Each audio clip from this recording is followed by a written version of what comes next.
আসসালামু আলাইকুম। কেমন আছেন সবাই? আশা করি ভালোই আছেন। আমিও আল্লাহর রহমতে ভালো আছি। এটা 2/8/2024 এর শুক্রবারের ভিডিও। আমি দোকান খালি করার জন্য কথা দিয়েছিলাম।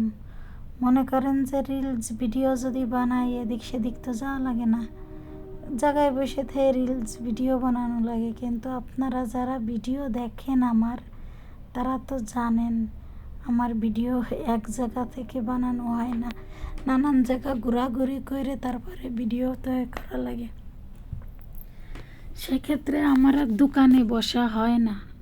তো দোকানে না বসলেই তো বোঝেনি সব কিছু কী হাল।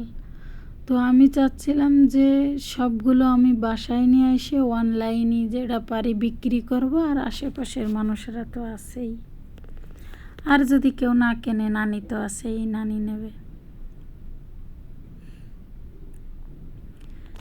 কথা দিছিলাম গাড়িওয়ালারে, এখন তো বৃষ্টি হলেও যাওয়া লাগবে, কিছু করার নাই।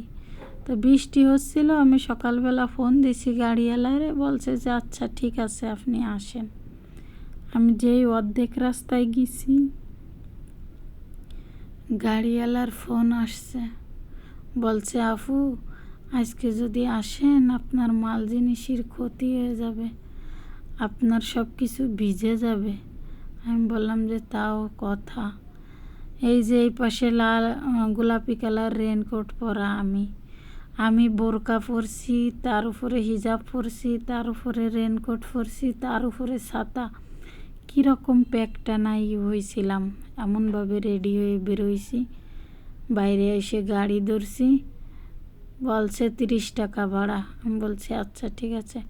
অর্ধেক পথে নামছি, সেই 30 টাকা ভাড়া দিয়ে আবার সেই জায়গাতে বাড়ি চলে গেছি। গাড়িওয়ালা মানা করে দিয়েছে। বৃষ্টির ভিতরেও আমারও যাওয়ার শখ হয়েছিল না, কিন্তু আমি গেলাম কেন জানেন? আমি ওই গাড়িওয়ালা বাইরে কথা দিছি যে কালকে যাব। এখন মনে করেন যে যদি না যাই কেমনটা হয়ে যায়। এখন যখন গাড়িওয়ালা মানা করছে, এখন তো আর কোনো সমস্যা নাই। আমি ফিরে আইছি, আসার পরে বৃষ্টি নাই। এবার গাড়িওয়ালা আবার ফোন দিয়েছে, ফোন দিয়ে বলতেছে আপু এখন তো বৃষ্টি নাই, আকাশ পরিষ্কার, এখন আসেন। আমি বলি ভাই একবার আমি বাধা খাইছি, আমি আর যাব না। যাইনি, ভালোই হয়েছে।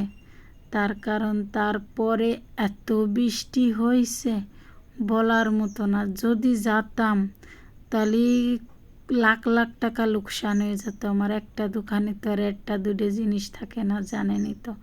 সো সবাই ভালো থাকবেন, ভালো লাগলে একটু